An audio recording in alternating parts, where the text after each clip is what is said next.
News, views, voices of the global Indian community. India abroad.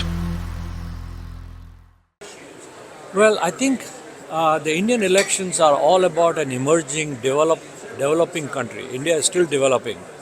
And America, on the other hand, is a country where, which has sort of experienced prosperity for a long time. So it's a question of maintaining that prosperity and maintaining that world leadership. So when you talk about maintaining the leadership, it is about having the opportunity to lead and elect a leader who has the foresight of how technology is going to impact us, how what kind of policies and procedures we are going to need, whether it is in times of peace or times of war, because battles are going to be fought in different ways. I mean, today I was just reading an article about drones that are underwater drones, and if you look at how Iran decided to attack Israel, there were 1,000 drones that were put in place, no pilots involved, right? So technology is, of course, having a huge impact on how battles are going to be fought.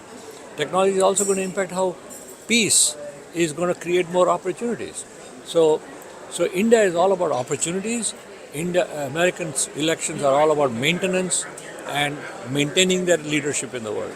So two types of leadership. What I find in Indian elections is that Modi is the only guy who's talking about the future.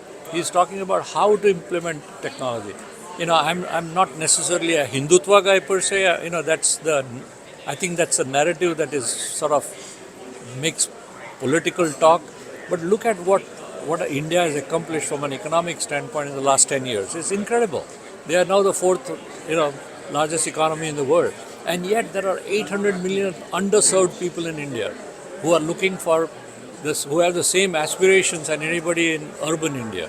So the opportunity for everybody in the world, America, China, whoever, is to meet that consumer demand among the 800 million people. So India will continue to be a cauldron of opportunity for a very large population, whereas the rest of the world is a shrinking population, right?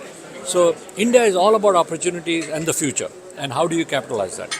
America is all about, we've had this prosperity, we've had world leadership, how do we maintain that? And unfortunately in America, all the discussions I've had, we have two octogenarians who are running for the office, okay? And again, where they're talking about social issues, issues about, equality and, equal opportunity and all that, they're not talking about how we maintain that, how do we improve take our children to the next level of STEM education, science and technology. America was a magnet for people like us who came here looking for opportunities in science and engineering and mathematics and medicine. How do you maintain that? So nobody is doing that in the American politics, okay?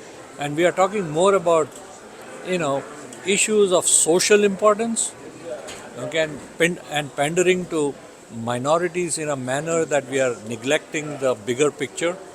And maybe for politics that's important, I don't know. But I see a vacuum in that leadership in both the Democratic Party and the Republican Party. Why can't we find a person like in their 40s and 50s, like Kennedy or others, who created the vision to get man on the moon, okay, and who people like Bloomberg and other technocrats in America like Bezos and Steve Case and people like that who created opportunities with technology in the United States, right? That is lacking and that worries me. Well, unfortunately, the average person is going to vote. He's thinking about their problems today, okay? Very few people think about the problems tomorrow, leave alone 5 years from now, okay? I mean, how many political speeches have you heard in the recent past in America which talks about life in 2028, okay, or 2032? Very few. Okay, they're talking about what's happening today. Okay, but if you're a leader, you should be able to paint a picture of what it's going to be like 10 years from now.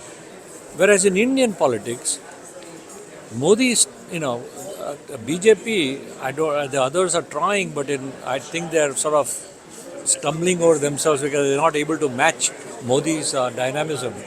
I mean, he talks about what life is going to be 4 years from now or 8 years from now. He's talking about leadership, not just Indian leadership, but national leadership. Okay, even his message of you know one family, one world. Okay, during the G20 and all that is very appealing to people. Okay, now the rest of the world has to catch up.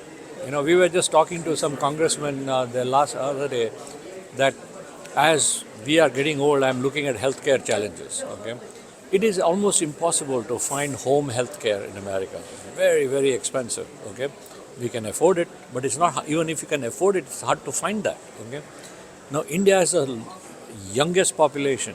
Okay, around anywhere in the world. Okay, so even if you take the 25-30% of the people in villages, okay, who are between the ages of 20 and 30, you're talking about close to 200 million people in that group who could become the world's supply for home health care.